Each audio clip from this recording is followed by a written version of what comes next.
कालिया नाग का मान वर्धन करने के बाद काली नाग को रमणक द्वीप के लिए भेज दिया। महाराज ये काली नाग कौन था? काली नाग महाराज ये कश्यप महाराज का बेटा था। कश्यप महाराज की दो पत्नियां थी, बिनता और कद्रू। महाराज बिनता के गरुड़ भगवान थे और कद्रू का था ये काली नाग। ये दोनों यानी एक पिता थे, मौसी मौसी के थे दोनों, बिनता और कद्रू के। तो एक दिन देखो इनमें बहस हो गई थी। क्या कि बिनता ने कद्रू से पूछा था कि भगवान सूर्य के रथ के घोड़ाओं का रंग कैसा है, कैसा है? महाराज बिनता ने तो बताया था, जो गरुड़ की मैया थी उसने कि श्वेत रंग के दोनों जो सूर्य भगवान के रथ में घोड़ा लगे हुए हैं वे श्वेत रंग के यानी सफेद हैं। कद्रू ने कहा था कि काले महाराज इस बात को लेकर के शर्त लग गई थी दोनों में कि अगर सफेद निकले तो तू मेरी दासी बन जाना, काले निकले तो तू मेरी दासी बन जाना। महाराज तो ये कालिया नाग था, अपनी महतारी की लाज बचाने के लिए सूर्य के घोड़ाओं से जाकर के लिपट गया था। काले दिखाई दे रहे थे तो बिनता को दासी बना लिया था। लेकिन जब गरुड़ को मालूम पड़ा तो इतना बड़ा पैर बन गया, इतना बड़ा पैर बन गया कि काली नाग डर के मारे आकर के इस काली देह में छुप गया था गरुड़ के डर से। महाराज भगवान कन्हैया ने काली नाग को नाथा। नाथने के बाद उसे रमणक द्वीप के लिए विदा किया और भगवान श्याम सुंदर ने पुष्प एक छपरिया भरवा करके मथुरा के लिए भेज दिए।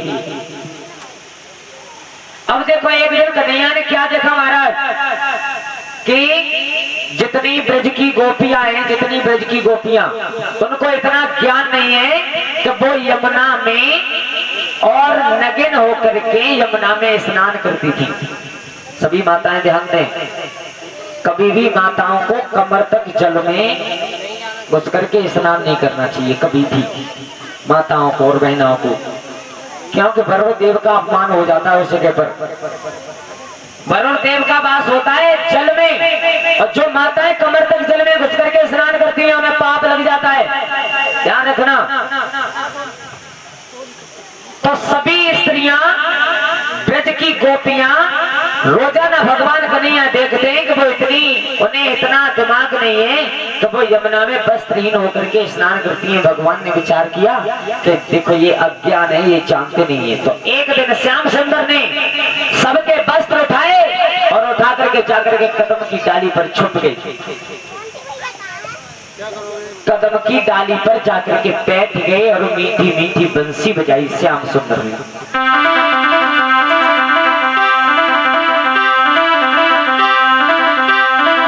सभी गोपियां विचलित होने लगी, रोने लगी और कन्हैया से बोली, सभी बोलना ताली बजाते हुए,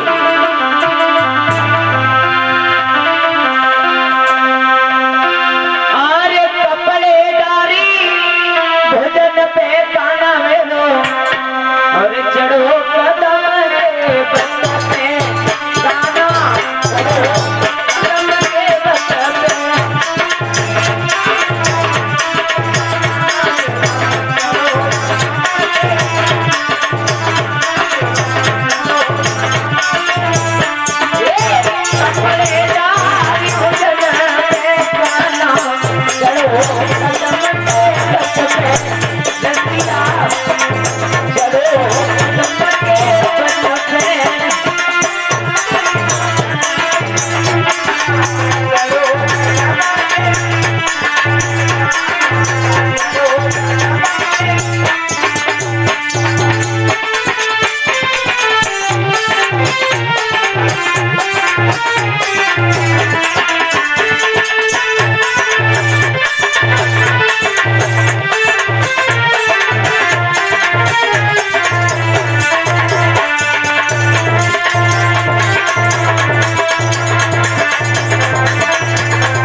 के कदम की डाली पर बैठ गए।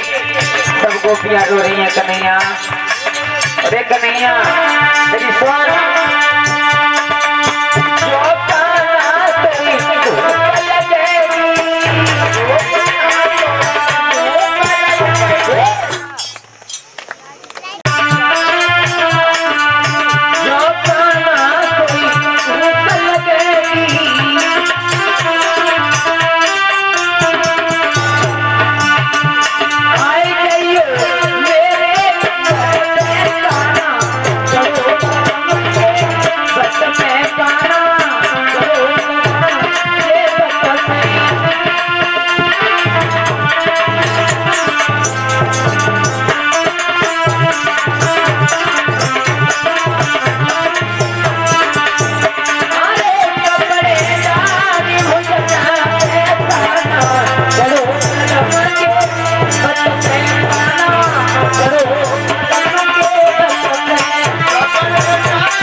ताली बजाओ।